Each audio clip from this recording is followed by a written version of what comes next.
Hello viewers, আসসালামু আলাইকুম। শুভ সকাল। আশা করি সবাই ভালো আছেন। আমি আলহামদুলিল্লাহ ভালো আছি। অফিস ২ দিন বন্ধ ছিল, তাই ঢাকা থেকে বাড়িতে চলে আসছিলাম। তো বাড়িতে আসার পর আব্বা বলতেছে, তুই তো ২ দিন আছিস, তো সকালে সকালে গিয়ে ২ দিন একটু আখ ক্ষেতের পাতা ভেঙে দিতে পারবি কিনা। তো আব্বা বলেছে, এখন মুখের উপর তো আর নিষেধ করতে পারি না, তাই বলেছিলাম আচ্ছা ঠিক আছে। আর তাছাড়া আব্বার শরীরটাও একটু অসুস্থ ছিল, এর জন্যই আমাকে বলেছে, তা না হলেও আমাকে বলতো না। তাই সকাল ভোরবেলা উঠে মেজো বোনের ছেলে আমাদের এখানে থাকে, ওর সাথে করে চলে আসলাম আখ খেতে পাতা ভাঙার জন্য। সকালের ওয়েদারটা অনেক সুন্দর থাকে, সেটা আপনারা দেখেই বুঝতে পারছেন। আর এটা যাদের খুব ভোরে ঘুম থেকে ওঠার অভ্যাস, শুধু তারাই উপভোগ করতে পারে।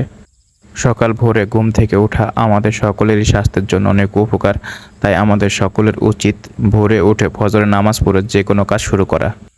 যদিও এটা আমিও ঠিকমতো করতে পারি না। যাই হোক, অনেক গল্প করলাম, এবার কাজ শুরু করা যাক।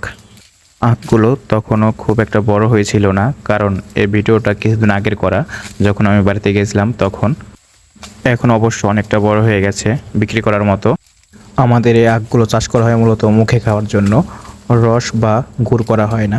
যারা যারা এই ভিডিওটা দেখতেছেন তাদের সবার ইনভাইট রইল, সবাই এসে আখ খেয়ে যাবেন। কথা বলতে বলতে আমার আখ ক্ষেতের পাতা ভাঙা প্রায় শেষ পর্যায়ে চলে আসছে। দেখা যাক পাতা ভাঙার পর আখ ক্ষেতটা কেমন দেখা যাচ্ছে। পাতা একটু বেশি করে ভেঙে দিয়েছি, তার কারণ হচ্ছে আমাদের এই জমিটা একটু ঢালার দিকে। এই জমিতে বর্ষার পানি উঠে যায়, তাই আখগুলো দ্রুত বিক্রি করার জন্য একটু বেশি করে পাতা ভেঙে দিয়েছি। যাই হোক, অনেক কথা বললাম, আপনাদের মূল্যবান সময় নষ্ট করার জন্য আন্তরিকভাবে দুঃখিত। তবে ভিডিওটা যদি ভালো লেগে থাকে একটা শেয়ার করে দেবেন প্লিজ।